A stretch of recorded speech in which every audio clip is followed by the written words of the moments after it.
Em 300 anos, o Brasil viveu 3 ciclos econômicos: do pau-brasil, do açúcar e do ouro. Todos eram voltados à exportação e aos cofres de Portugal. Em 1800, o mundo já tinha vivido o Iluminismo, a independência dos Estados Unidos, a Revolução Francesa. E a Revolução Industrial já fazia fumaça. Mas a colônia continuava analfabeta, escravocrata, proibida de produzir. Tudo no Brasil estava prestes a mudar, e acelerado por um general francês.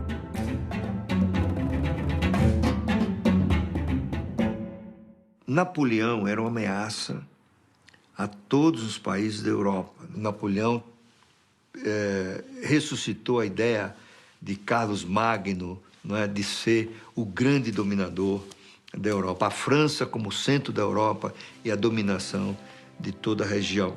Em poucos anos, o general conquistou territórios e apoio de diversos países europeus e se tornou imperador da França. Já que o Napoleão não conseguia invadir a Inglaterra e derrotá-la militarmente, ele tenta estrangulá-la economicamente. Ele decreta o bloqueio continental. Aqui onde eu mando, ninguém compra, ninguém vende nada para a Inglaterra. E exige a adesão de Portugal. Já naquela época, 1808, o comércio era dominado pela Inglaterra. E a partir do século XIX, a Inglaterra se tornou a grande provedora de crédito, puro e simples, para países. Portugal tinha uma aliança antiga com a Inglaterra e, diante da pressão poderosa dessas duas potências militares, aí o príncipe regente, Dom João, foge para o Brasil. Foi a Inglaterra que garantiu a vinda da família real para o Brasil, né? A vinda da família real fugida de Napoleão em 1808, ela trouxe entre 10 mil e 15 mil pessoas, que era a elite portuguesa. Toda a corte portuguesa, dos nobres, barões, príncipes, os grandes funcionários públicos, os chefes militares, escrivães de polícia, policiais. Toda a aristocracia portuguesa vem embora para o Brasil. Um dos primeiros atos do Dom João VI foi abrir o país ao comércio internacional, quebrando já de partida o pacto colonial. O Brasil só podia comerciar com Portugal, a partir daí pôde comerciar com outros países diretamente, né? Com a concessão de privilégios à Inglaterra. Com a vinda da família real, aqui a sede do reino passou a ser o Brasil. E foi um caso único na América Latina, né? Da colônia que vira sede imperial e da sede imperial que passa a ser gerida a partir da colônia. A metrópole virou colônia e a colônia virou metrópole.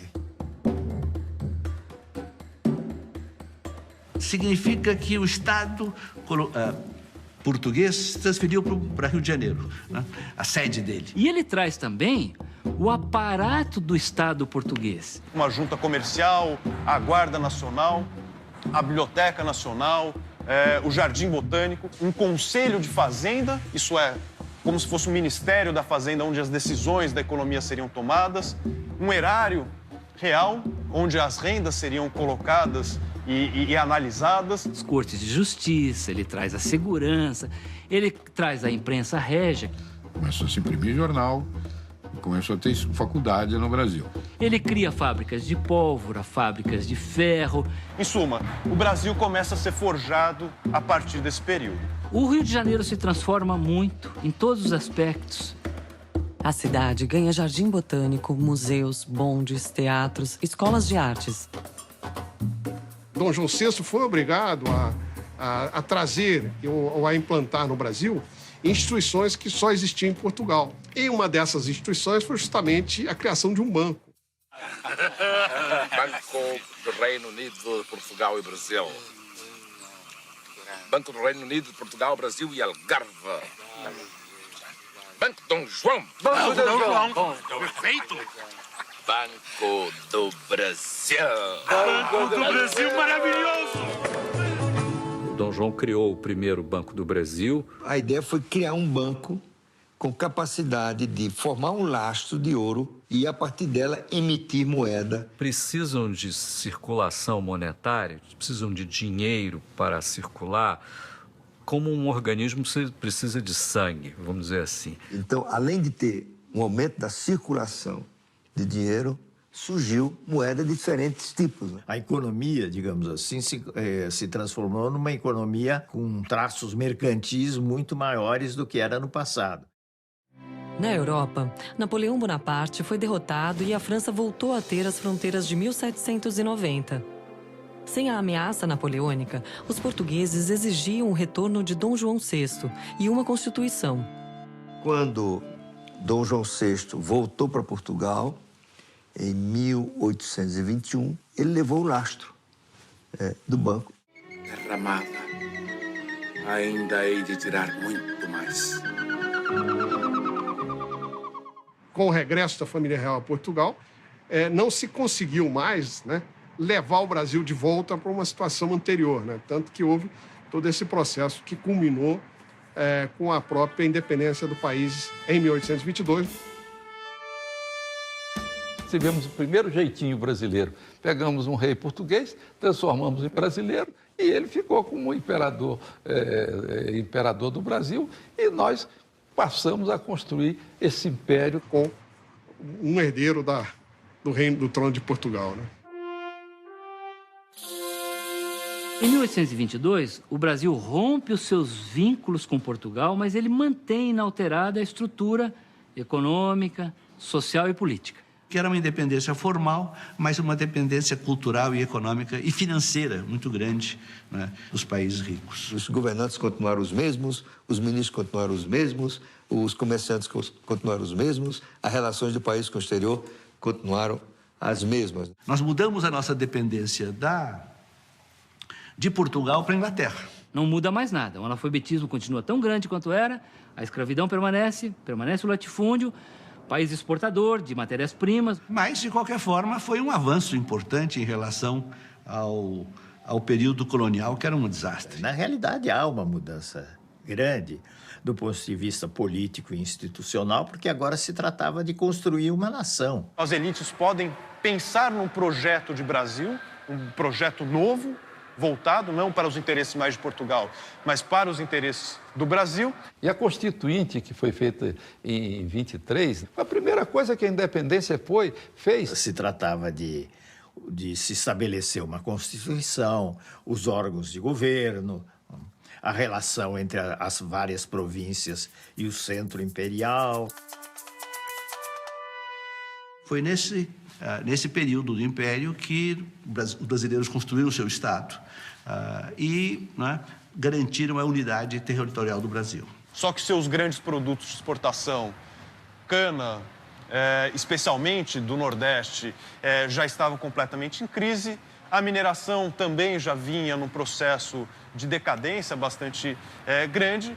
E esse é o primeiro grande desafio do Brasil. Voltar a se colocar no mercado internacional. Foram estabelecidas as condições para o reconhecimento de Portugal, da independência do Brasil, e entre estas estava a assunção pelo Brasil da dívida de Portugal com os bancos ingleses. E aqui começa-se, na verdade, uma das grandes agonias que vão percorrer toda a história econômica do Brasil. Então o problema da dívida externa brasileira começou naquela época. A Inglaterra, ela vai intermediar essa relação, ela vai fazer o primeiro grande empréstimo para o Estado brasileiro. O Brasil teve dificuldade de pagar esse empréstimo, teve que renegociar. Dado que o Brasil era um país de déficit nas transações internacionais, isto é, o país exportava menos do que importava. Essa dívida vai, na verdade, se recolocar ao longo de todo o século XIX. Os bancos ingleses foram, durante muitos anos, os grandes financiadores do déficit público e comercial do Brasil. Nas primeiras décadas do século, outros países da América Latina se tornaram independentes da Espanha. Na Guerra da Cisplatina, Brasil e Argentina disputaram o Uruguai, que acabou se tornando independente. Para cobrir os gastos, o Banco do Brasil, mesmo sem lastro, não parou de emitir dinheiro, ou seja, houve inflação. O primeiro Banco do Brasil faleceu em 1830. Sem o lastro, o banco perdeu credibilidade. Então a moeda que ele emitia não valia nada, então era melhor fechar. Foram diversas tentativas com bancos de emissão. O Império foi todo ele recheado de experiências monetárias confusas. Desde quando Dom João chegou, em 1808, é uma confusão. Por décadas, nenhum banco existiu no Brasil. Como se desenvolver sem dinheiro e sem banco?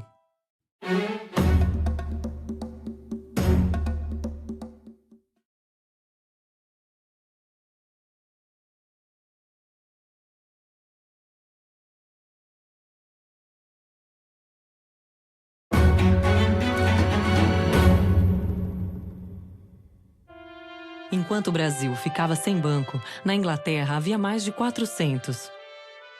Os bancos surgiram quando as pessoas depositavam metais, moedas, né, e recebiam certificados desse valor. Dificilmente todos eles iriam aos bancos ao mesmo tempo. Então, o que os bancos começaram a fazer? Eles começaram a emprestar. Século XVII para o século XVIII, os bancos ingleses começam a emergir como os mais sofisticados da Europa. Que é nos bancos ingleses que nasce o crédito da pessoa jurídica. O Brasil, sem banco e sem dinheiro, ficava também sem imperador.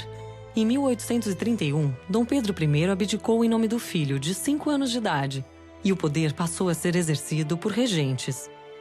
Foram 10 anos enfrentando revoltas até que a regência decretou a maioridade de Dom Pedro II, aos 15 anos de idade. A economia vinha melhorando, desde 1820. Quando você começou a produzir café no Sul, depois que um nosso representante do Itamaraty seduziu uma senhora e trouxe as mudas de café para o Brasil. Por volta de 1840, já é possível perceber um grande crescimento das produções de café no Brasil. Com o café, crescia também o comércio de escravos. Importar africanos era uma atividade legal que arrecadava dinheiro para o governo. A Inglaterra foi o país que criou o tráfico negreiro. O tráfico negreiro movimentava os estaleiros de Liverpool, capital na Bolsa de Londres. E a Inglaterra se torna a líder do movimento abolicionista internacional. E começa a pressionar o Brasil. E aí os ingleses decretaram o banimento do tráfico negreiro. Então o Brasil começou a ter seus navios capturados em alto mar. Fortes brasileiros em Paranaguá foram bombardeados por navios britânicos. Boicote internacional contra o Brasil em função do tráfico negreiro.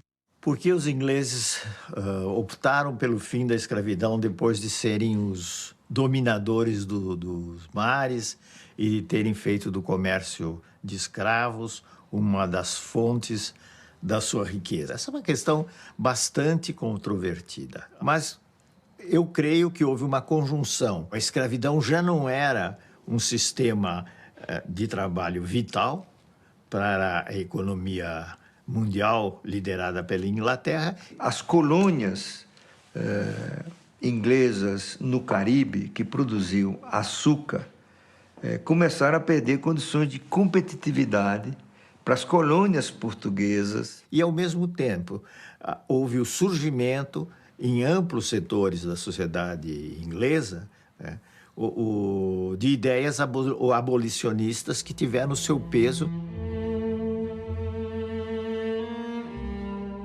O Brasil era profundamente dependente da economia cafeeira, mas sem a escravidão não tinha produção de café. Não existiam ainda as condições para substituir a mão de obra escrava por mão de obra assalariada. Então, mesmo com o abate de navios, o tráfico negreiro continuou. E só realmente diminuiu em 1850. Com a Lei Eusébio de Queiroz, se estabelece o fim do tráfico negreiro. Isso é fundamental, porque definia que a escravidão estava com seus dias contados, ainda que ela levasse algumas décadas para efetivamente se terminar. É um momento de 3 grandes mudanças e 3 grandes transformações na economia. Também definiu-se concomitantemente à Lei Eusébio de Queiroz, a Lei de Terras. A legislação que permite a venda, a compra e venda de terra no Brasil. E, finalmente, ainda em 1850, há o primeiro Código Comercial Brasileiro. Na verdade, garantia toda uma regulação sobre as transações comerciais, os serviços como seguros, bancos e, mais do que isso, a possibilidade da formação de empresas de sociedades anônimas. Eu diria que a grande evolução institucional foi a tarifa Alves Branco. Foi uma lei que modificou tarifas em 1946. Que são tarifas fortes, de 60% para a época era considerado forte. O objetivo não era substituir importações, mas é o que aconteceu. Permitiu que se criassem algumas indústrias no Brasil por proteção tarifária. Em grande parte, Mauá é subproduto de transformações desse tipo. Quando o tráfico de escravos acabou realmente proibido em 1850, as pessoas que se dedicavam a esse negócio saíram riquíssimas, cheias de dinheiro, sem ter onde aplicar. E ele falou, ops, dá isso aqui, criou um banco, usou esses capitais e criou em 5 anos uma estrada de ferro, uma companhia de navegação no Amazonas, uma companhia de gás no Rio de Janeiro. Demonstrou o óbvio, o Brasil só precisava de boas instituições, só precisava que o governo central, forte, pesado, interventor e ineficiente não fosse dessa natureza. O Brasil teve tentativas de industrialização, mas é muito precário, muito incipiente. Por exemplo, nós temos os grandes projetos do Visconde, Barão de Mauá. Investe em ferrovias, fábricas e tal, mas esses projetos são abortados, né? Então, os pequenos, para se tornar grandes, existiam no Brasil. Mas eles não podiam ficar grandes porque, a partir de um determinado patamar de crescimento, o Estado passava a agir quase que diretamente contra. Exatamente porque a sociedade escravista e latifundiária, oligárquica que nós tínhamos, inviabilizava o desenvolvimento industrial brasileiro. Enfim, a transformação das instituições legais e do ambiente jurídico que permitiu o capitalismo não era bem vista no Império. Era tudo vista com suspeição. Então, o Banco do Mauá foi estatizado e virou Banco do Brasil. Esse que está aí hoje. Você não tinha uma situação jurídica que permitisse separar a contabilidade da família do empreendimento, ou seja, criar empresa. E o Império tinha orgulho de só ter permitido a formação de 12 sociedades anônimas no Brasil. Tinha um decreto de Dom Pedro dizendo que era proibido executar propriedades de terras de usineiros da época. Mas o negócio foi desenvolvendo, foi melhorando e o Brasil passou a se desenvolver cada vez mais. Mesmo com tantas dificuldades, o Brasil se modernizava. Mas e o agronegócio? O agronegócio brasileiro também teve um desenvolvimento muito grande à medida que eles foram abrindo novas fronteiras. Então, a partir de 1850, 1860, a economia cafeira ela se acelera muito rapidamente. Então, o café ele rapidamente se espraia do Rio de Janeiro para São Paulo. Ele sai de São Paulo, ele vai para o Paraná, ele sobe do Paraná, entra no sul de Minas, vai para o Cerrado. Ele começa a assumir proporções gigantescas. Então, isso mudaria o padrão da economia e mudaria também regionalmente o motor da economia. Vai se tornando, então, a principal exportação do Brasil. O Brasil tinha quase que o monopólio da economia ou do mercado cafeeiro no exterior. Aquele café que sai como sacas de café e chega ao exterior, retornavam como rendas para o país. E era esse ouro, essa moeda, que financiaria tanto o Estado como as importações brasileiras. O fenômeno maior da indústria, do surgimento da indústria, vem muito acompanhado com a produção do café. Com as ferrovias, as 3 importantes ferrovias paulistas, a Sorocabana Paulista e a Mogiana, refletiram sim e apoiaram, alavancaram o avanço da cafeicultura de modo especial. O café fez os portos, o café fez as estradas de rodagem, de ferro. A construção de companhias de navegação, a formação de bancos e companhias de serviços públicos. Todos esses negócios podiam não depender diretamente do café, mas eram financiados ou sobreviviam às custas das rendas que o café gerava para a economia brasileira. Além do café, o crescimento também era financiado por empréstimos de bancos ingleses. Era o financiamento para o pagamento de projetos da economia brasileira, era o financiamento para o pagamento de novas dívidas. Você precisava sempre de recursos crescentes para pagar suas dívidas anteriores. Por isso, a dívida ela tende a crescer ao longo do tempo e o Brasil precisa recorrer, em vários momentos, a refinanciamentos, chamados, por exemplo, de founding loans.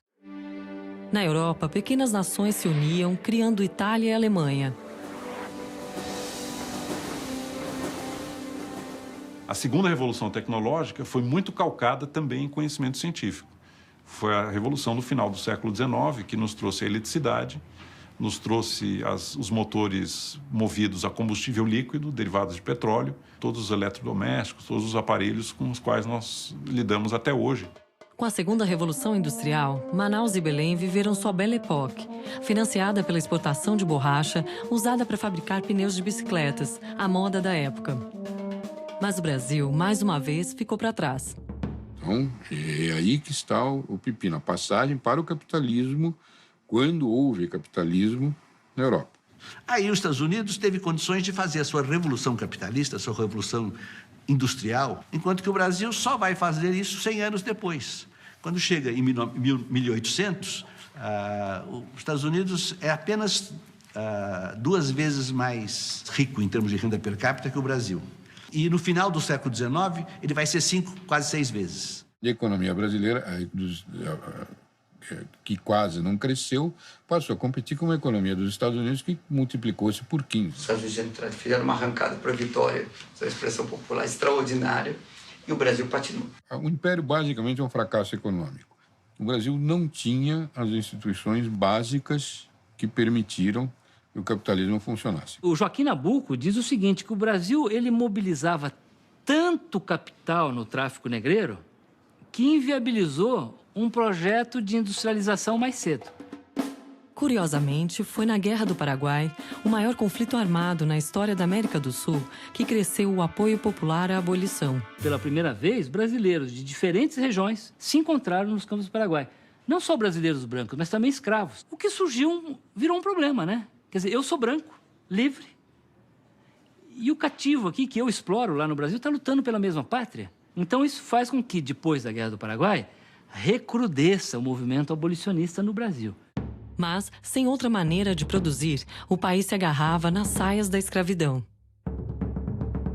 Ocorreram vários esforços de substituir a mão de obra africana, cativa, por imigrantes brancos da Europa.